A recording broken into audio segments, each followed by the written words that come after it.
Assalamualaikum warahmatullahi wabarakatuh. Hello everyone, my name is Syahra Junior.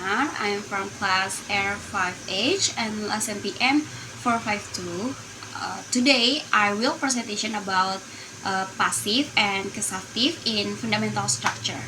So let's start. The first slide, definition of passive.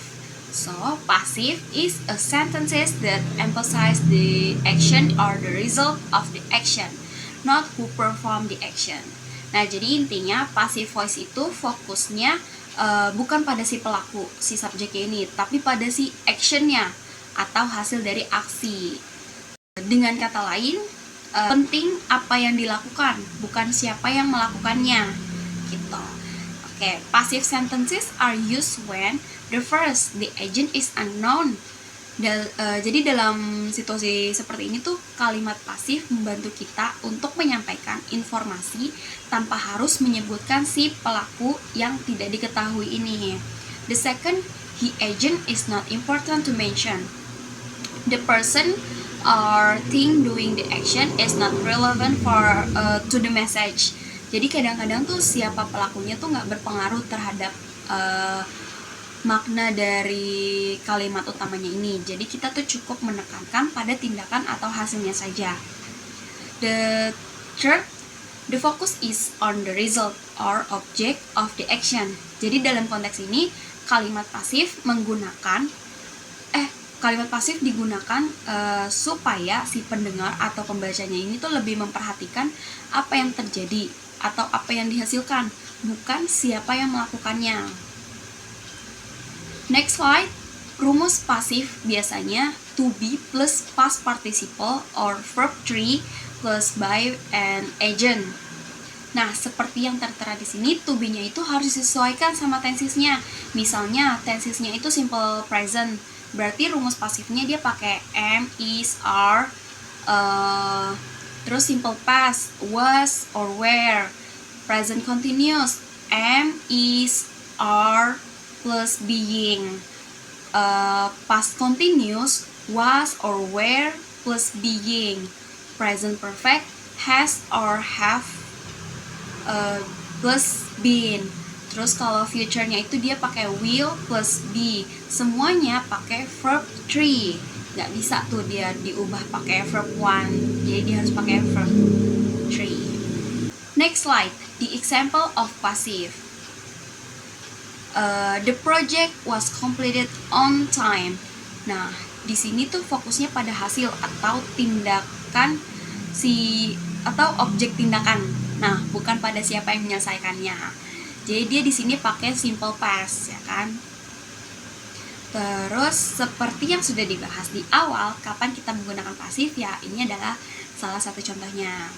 Oke, the second example, we ask change active sentences to passive. Jadi kita kalimat aktif menjadi pasif. The sentences active. The chef cooks the meal. The chef cooks the meal. Oke, pasifnya the meal is cooked by the chef. By the chef. Nah, jadi di sini tuh pelaku the chef disebutkan karena penting untuk diketahui siapa yang memasak. Jadi menunjukkan pelaku, maka ada by the chef. Next slide, kita beralih ke causative. Causative is sentences from in English that is used to indicate that someone gives orders, requests, allows or help someone else to do something or cause something to happen. Jadi dengan kata lain, si subjek ini tidak melakukan tindakan tersebut itu sendiri gitu, tetapi membuat orang lain melakukannya. Next slide.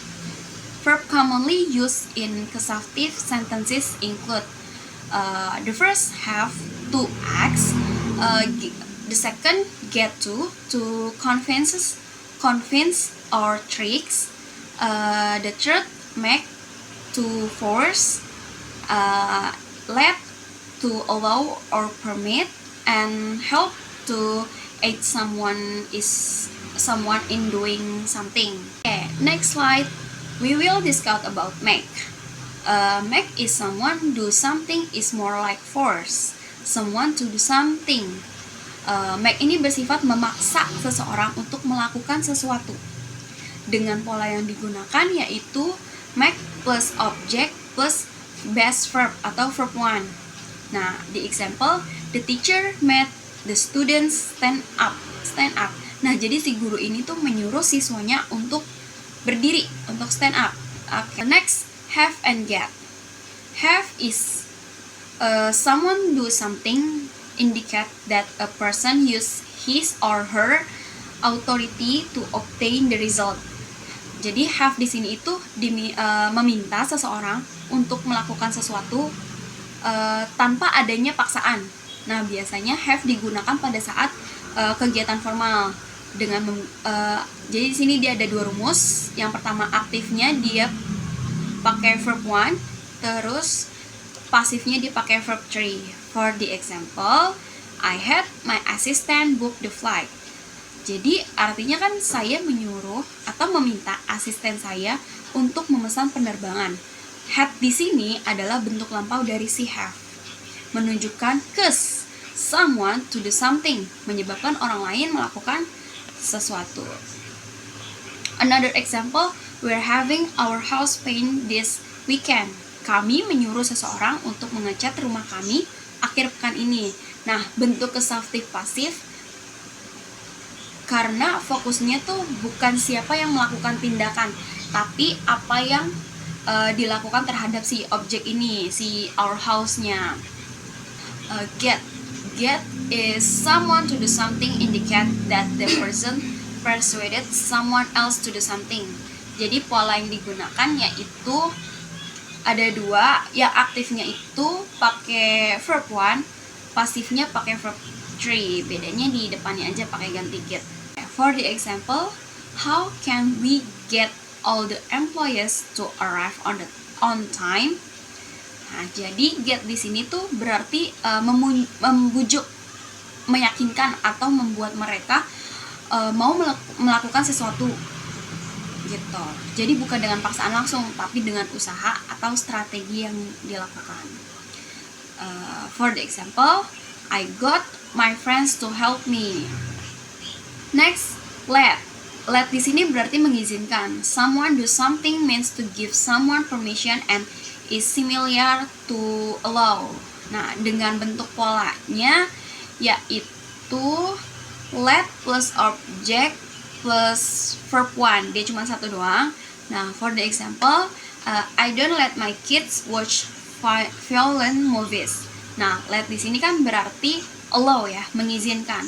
My kids-nya orang yang diizinkan atau tidak diizinkan. Watch-nya ini tuh tindakan yang diizinkan dilakukan tanpa to gitu. Jadi kalimat ini menunjukkan larangan atau pembatasan izin, yang artinya kamu atau kita sebagai orang tua tidak memberikan izin kepada anak-anak untuk menonton film kekerasan. Okay, next, help. Help di sini berarti membantu atau menolong. Help aid someone in doing something. Dengan bentuk pola kalimat help plus object plus to. Jika ada yang pakai to di sini tuh ada yang pakai atau ada yang tidak.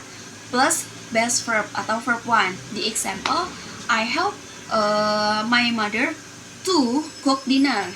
Nah, the second example-nya dia nggak pakai to, jadi langsung they help her clean her house. Okay, next we try the exercise. Causative verbs. Use the correct from the verb in the parentheses in each of the following sentences. Okay, the first exercise the first, the teacher met Juan. Leave the room. Jadi leave di sini tetap pakai leave karena nggak pakai to. Karena setelah make selalu langsung verb 1 tanpa pakai to. Okay. The second, Oshiko had her car repaired by a machine. Nah, jawabannya itu pakai verb 3, repaired, karena causative pasif. Polanya kan have plus object plus verb 3. Jadi dari repair ke repairer. Oke, nomor 3, Ellen got Marvin to type. Tetap karena polanya get present to plus verb 1. Setelah get selalu ada kata to, selalu ada to sebelum kata kerja utamanya. Nah, yang keempat, I met Jen call her friends on the telephone. Jadi polanya make and plus person plus best verb. Jadi setelah make tidak ada kata to, sama kayak yang tadi tuh yang di awal. Nomor 5, we got our house paint last week. Paint-nya berubah jadi verb 3, paint it. Maria got Ed to wash. Wash tetap karena sama. We have to help Jen find her keys. Maria is getting her hair cut tomorrow. The conclusion is passive voice is used when the focus is on the receiver, on the action, rather than the person who performs it. It is performed by using to be plus past participle or verb 3. This structure is often used when the door is unknown, unimportant, and obvious from the context. Causative verbs, on the other hand, are used when someone causes another person to do something or cause something to happen. The most common causative verbs are have, get, make, let, and help, each with different meanings and levels or formalities. That's it from me. Wassalamualaikum warahmatullahi wabarakatuh.